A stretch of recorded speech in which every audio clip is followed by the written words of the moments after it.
Welcome back to the deep dive. Today, we're diving headfirst into something that, well, often makes us pretty uncomfortable workplace conflict. We usually see it as just a problem, right? Something to avoid.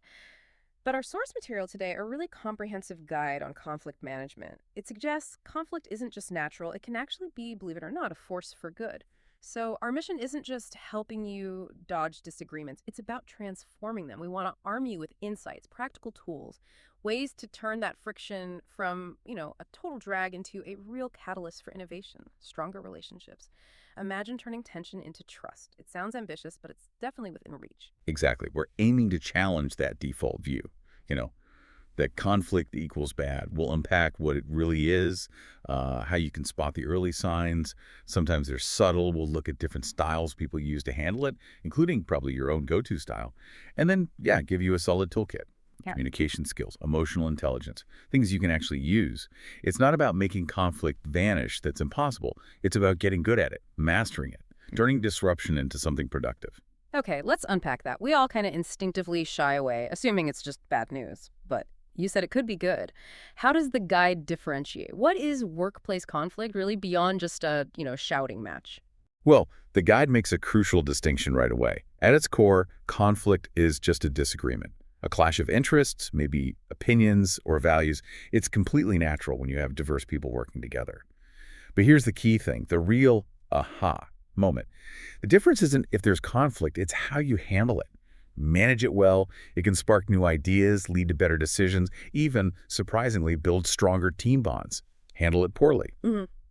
Well, that's when things go south. Hmm. Fast. Right, so it's not the disagreement itself, it's our reaction to it. That's a pretty big mental shift for most people, I think. What kinds of conflict are we typically talking about here? What forms does it take? Our sources highlight two main types you'll definitely encounter.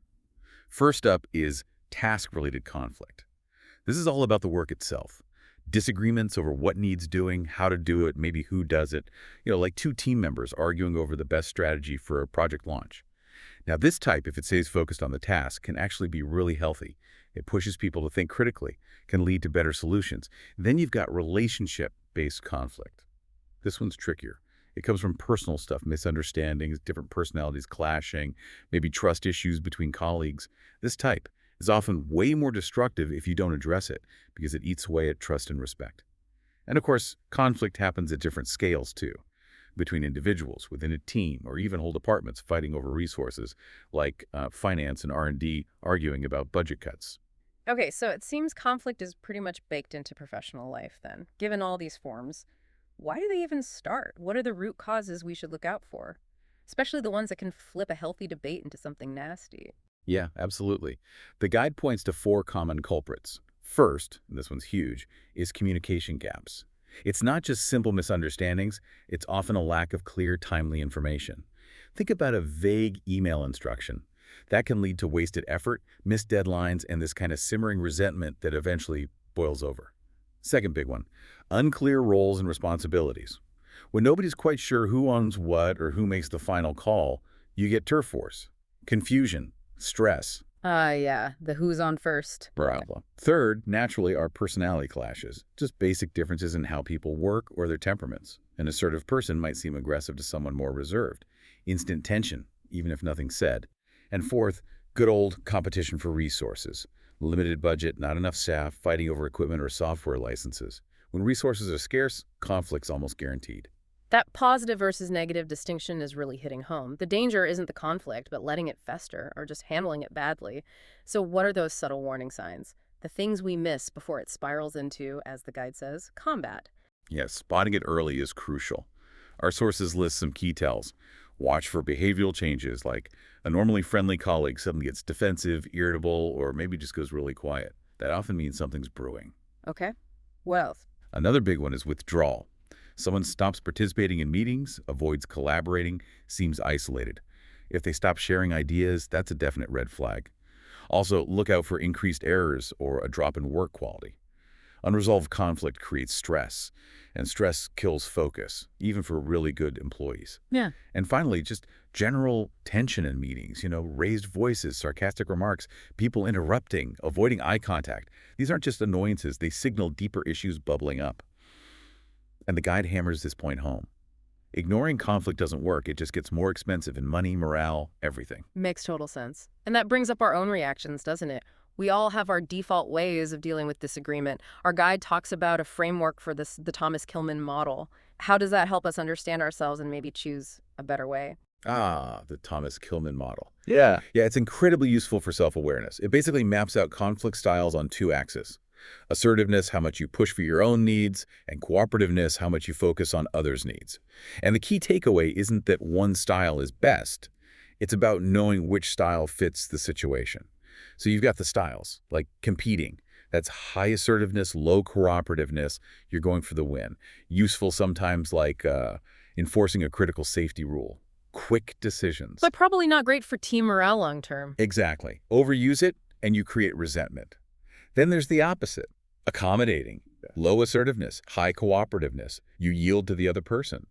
Good for keeping peace on minor issues, maybe building goodwill. But you might feel like a doormat if you do it all the time. Precisely. You risk feeling undervalued. Then, smack in the middle is compromising. Moderate on both axes. Everyone gives a little, finds a quick fix. It's fast, pragmatic. The risk there. You might end up with a solution that nobody's really happy with, kind of mediocre. Then there's avoiding. Low assertiveness, low cooperativeness. You just sidestep the conflict altogether. Sometimes okay for trivial things, or if emotions are running way too high and you need a timeout. But if the issue's important, avoiding AK just lets it fester and potentially blow up later. Okay, so that leaves one more. Right, the one that's often seen as ideal, but also the hardest. Collaborating.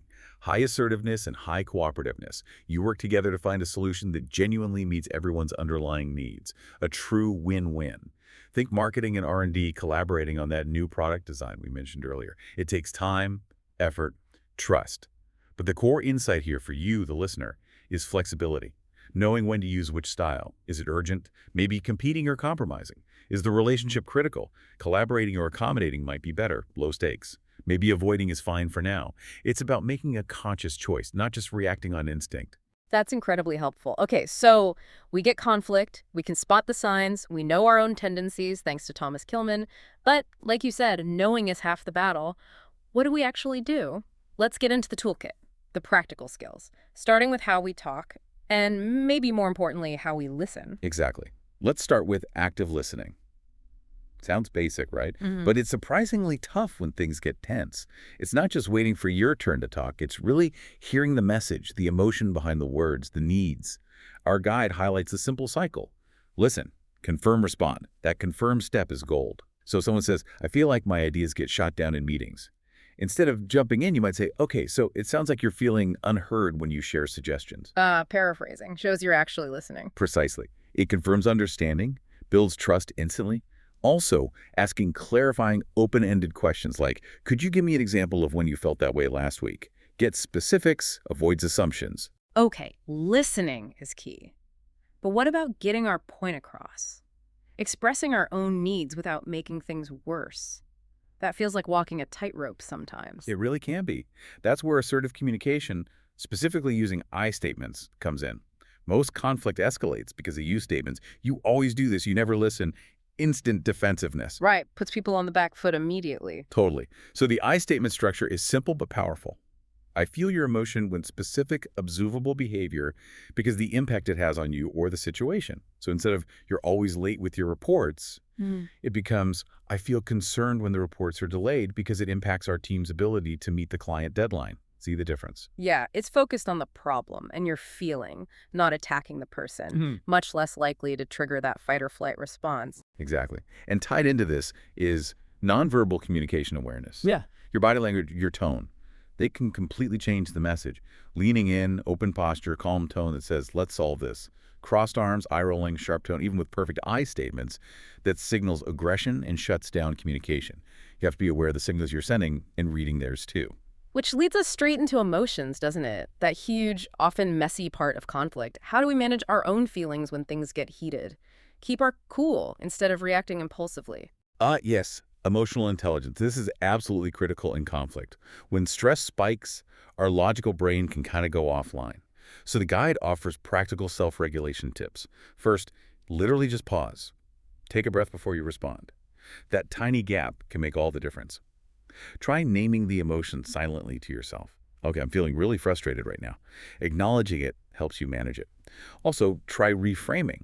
Is this person attacking me, or do they just have a different perspective on the problem we need to solve? Manage your body, relax your shoulders, unclench your fists, and importantly, know when to take a break. Saying, you know what, I think we're both getting heated. Can we pause for 10 minutes and come back to this? That's a sign of strength, not weakness. That's really practical advice. What about understanding the other person's emotion? That's the other side of the coin, empathy and perspective taking. Trying to genuinely understand where they're coming from, even if you completely disagree. Listen without interrupting or planning your rebuttal. Acknowledge their feelings, even if you don't share them. It sounds like you're feeling really overwhelmed by this deadline. Ask questions to understand their view. Can you help me see the situation from your perspective? Sometimes mentally switching roles can unlock understanding. The goal isn't to win the argument, it's to find a resolution. Okay, so I've got listening skills, assertive speaking, emotional regulation, empathy. Quite the toolkit. Now let's put it all together. What's the actual process for resolving conflict step by step when it flares up? Right, the guide lays out a pretty clear 5-step process. Step 1, identify the issue clearly. Define the core problem, stick to facts, avoid blame. So not Sarah's team is dropping the ball, but there have been communication delays between marketing and sales leading to missed opportunities. Okay, define the what, not the who initially. Makes sense. Step 2. Step 2, listen to all perspectives. Give everyone involved a chance to speak, uninterrupted. Use those active listening skills we talked about. Make sure people feel genuinely heard. Step 3, agree on common goals. Find the shared ground. What do you both ultimately want? Often it's something like, we all want this project to succeed, or we both need access to this resource fairly. Focus on that shared objective. Build a foundation for working together. Exactly. Step 4, brainstorm possible solutions. Get creative here. Encourage lots of ideas, even wild ones initially. Write them down without judgment. Look for win-win possibilities. And finally, step 5, agree on action steps and follow-up. This is crucial. Decide specifically who will do what by when. And this is often missed. Schedule a follow-up meeting to check progress and make sure the solution is actually working. Accountability. Got it. And woven through all this is the principle of negotiating win-win outcomes. The key here is focusing on interests, not positions. A position is what someone says they want. I need a bigger budget. Their interest is the why behind it. I need more resources to meet the increased production targets. So understanding the why opens up more solutions than just arguing over the what. Precisely.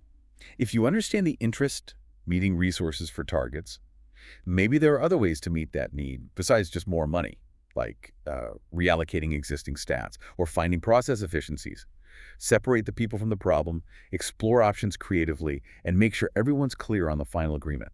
These tools are incredibly useful for handling things ourselves, but let's be real, sometimes conflicts are just too entrenched or too serious. What happens when you've tried these steps and it's just not working? That's a really important point. There are times when you need help. That's where a mediator can come in. Think of a mediator as a neutral third party. Their job isn't to decide who's right or wrong, or to impose a solution. Instead, they facilitate a structured conversation. They create a safe space, make sure everyone communicates respectfully, help identify the core issues underneath the surface arguments, and guide the parties towards finding their own resolution. They manage the process, not the outcome. Okay, so mediation is an option, but are there times when you need to go even further, like involving HR or upper management? When does it become necessary to escalate? Absolutely. Escalation is necessary in specific, serious situations. The guide is clear on this. You must escalate if there's a violation of company policy or law, harassment, discrimination, theft. Also, any threats to safety or well-being. That's non-negotiable. You should also consider escalating if conflicts are repeatedly unresolved, despite mediation attempts, or if the conflict is having a significant negative impact on business operations.